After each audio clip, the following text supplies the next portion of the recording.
It is my pleasure to bring up a local superstar. Her name is Alyssa Gallagher. She is a nationally recognized leader in the educational innovation field. Her work has been featured in Forbes, Wired, The Economist magazine, CNN, and of course, 60 Minutes. Ladies and gentlemen, please welcome our next speaker, Alyssa Gallagher.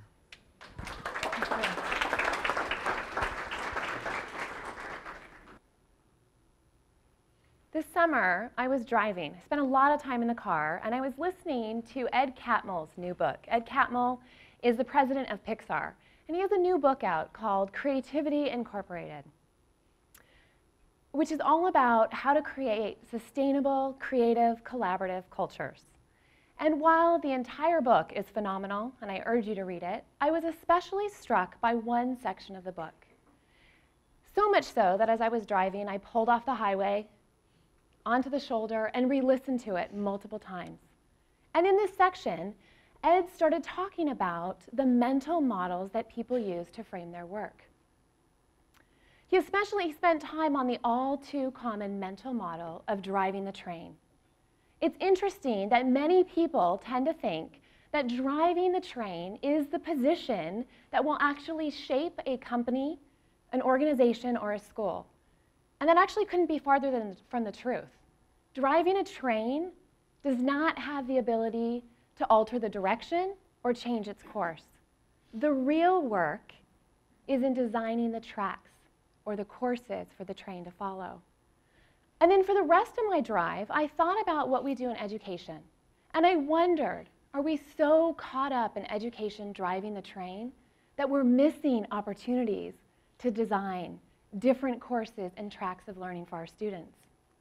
It's hard to believe, but we're already a couple of weeks into another school year, far enough into the year that our teachers and students and parents are sort of settling into the rhythm of the year, and yet close enough to the back of school that we can still get that lingering taste of that back-to-school energy. I was at a back-to-school event chatting with teachers, talking about our summers and all of our adventures, when a teacher shared with me how excited she was that she had spent a good portion of her summer lesson planning. So much so, she told me, that she said, "Do you know, Alyssa, I actually have the entire year planned." Now, this was a social event. This was not the place for me to dive into a deep philosophical discussion with her, and yet I'm sure the horror was pretty evident on my face. An entire year of learning planned for students that you haven't even met? How is that possible? And yet, in an education system that is so driven by standards and pacing guides and instructional benchmarks, it's probably not all that uncommon. And I started to wonder, have we become so focused on driving the train that we've forgotten to design the tracks? Amazing things can happen if we allow teachers to step away from the confinement of lesson planning, and we help them shift into this role of being a learning designer. It may sound like a small shift, but it's actually huge because it requires us to shift our focus from instruction to learning. I want you to think back for a minute. Think back to your own educational experience. Let's just say, for the sake of this morning, think back to your first day of 6th grade. You enter the school, new backpack on, you walk into your classroom, and likely you can predict how the day is going to go. Why? Because it's probably going to be like every other first day of school that you've ever experienced. There will probably be some sort of get-to-know-you activity. The teacher might have you share out what you did in the summer. You'll put away and organize your supplies, section off your notebook into the different subjects. There'll be the textbooks and workbooks passed out. And then between all of this, there will be the rules. Classroom rules, school rules, playground rules, homework rules. And very quickly, as a learner, you will realize that actually school is a series of rules and events that are totally driven by the teacher, and you're just along for the ride.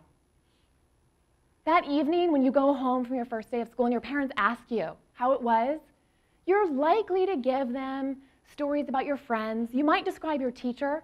Maybe she was strict or funny or nice. But chances are there's probably very little conversation about learning. Isn't it time for a new story in education? Now, let's reimagine that first day experience. What if you were to walk in the classroom and you knew right away that you were the focus? What if instead of your teacher posting a list of rules, you were asked to create them? What if instead of being handed textbooks, you were given an idea to explore or a problem to solve? What if our teachers encouraged you to pursue interesting? I'm pretty sure that that night when you went home, you would have a whole new story to tell your parents, and you would have more ownership as a learner in the process. Who controls the learning is a really big issue. And for too long in education, we've worked under the mindset that we, the adults, actually have to be the ones making all of the decisions. We spend our time focusing on whether or not our students have the ticket. Do they have the right luggage as they board the train? We make sure that they're in the right seats, likely seats that we've chosen for them. And then we step to the front and we drive the train. What if we shifted this focus? What if instead of being so caught up in the mechanics of driving a train, we actually spent time designing a new course? What if we allowed, even better, what if we allowed multiple directions and we allowed our students to choose both their direction and their stops along the way? What if we invited them to the table and asked them to be co-designers of their own learning? It's all very possible, and it's in our power to make these changes in education. Our students are very capable of driving the train, but we have to get out of the driver's seat, and we have to relinquish some of this control. And this is going to mean a shift in education in our role as teachers, as administrators. We actually are going to have to reframe how we work. Now, I believe in our current system. I know teachers work hard. I actually believe that our teachers are overworked and yet at the same time completely underutilized. And I wonder, do we have our teachers so busy focused on the wrong types of things, they're not actually able to spend time designing the courses, multiple new courses for students? What might happen if we encouraged all of our teachers to start thinking like learning designers? Now you may wonder, what does that even mean? Think like a designer.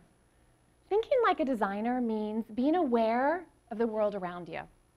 It means being in tune with the needs of your users, in this case, our students.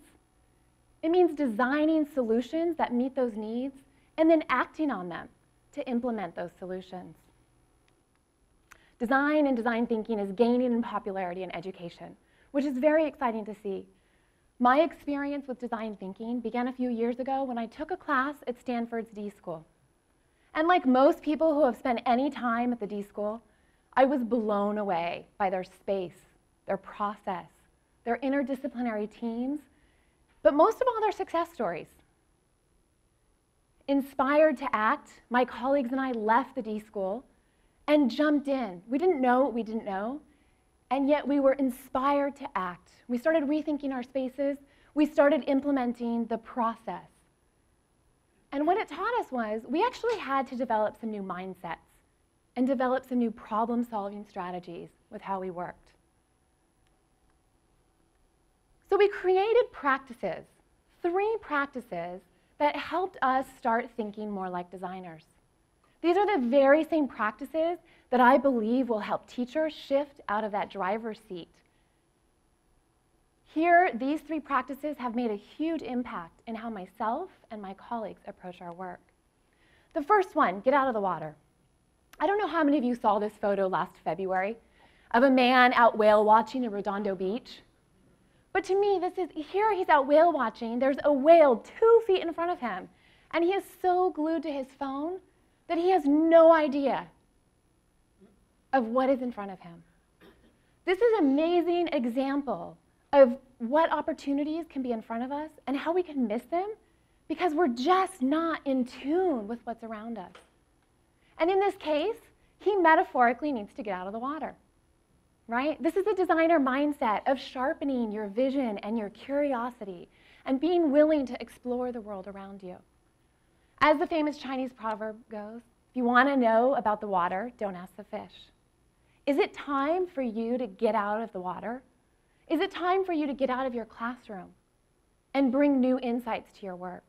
Last year, in our district, we felt that it was important for teachers to have these opportunities, and so we created adult field trips. Figure field trips aren't just for kids, right? So we took our teachers to other schools. We started investigating, watching, observing other strategies in action. We met in art museums to discuss the integration of art into STEM, and we visited video game studios to understand firsthand the impact of gamification on learning. The insights that teachers brought back to their work were amazing.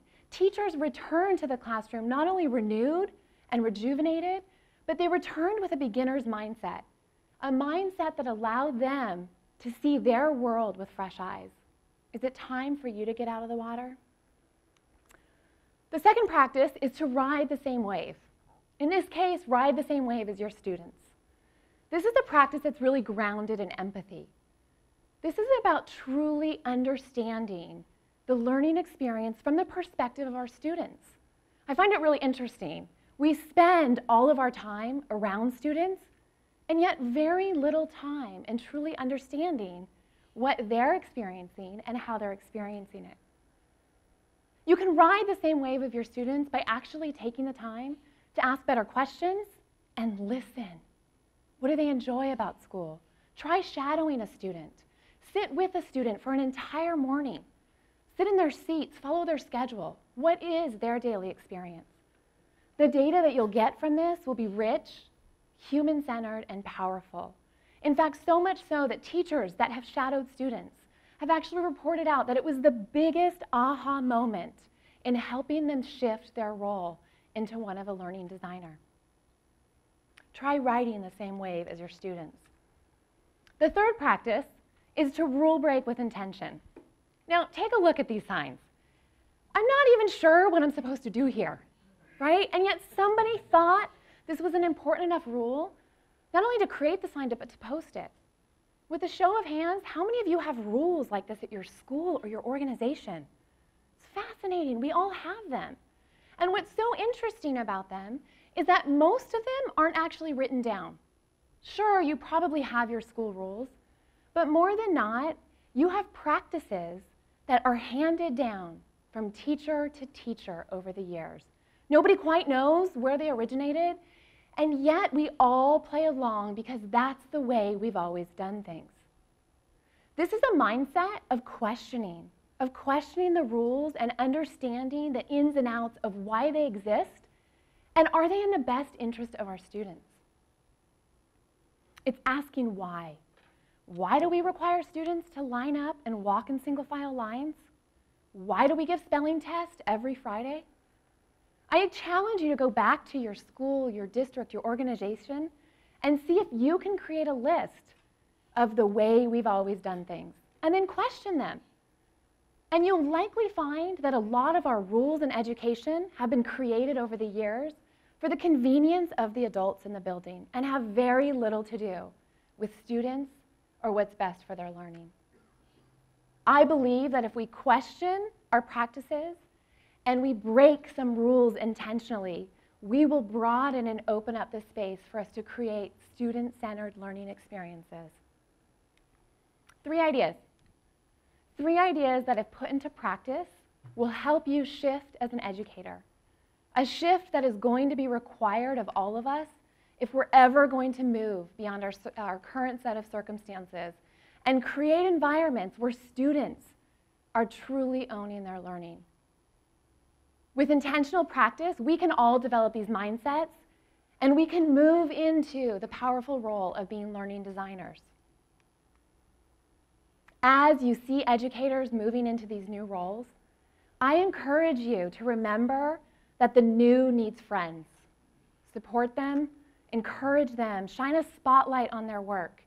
It's not easy to be the only one in your school or your organization that is making these changes. Support them. Let's support and applaud teachers who are refusing to drive the train and instead are focusing their time and energy into designing new solutions and opportunities for our students. Thank you.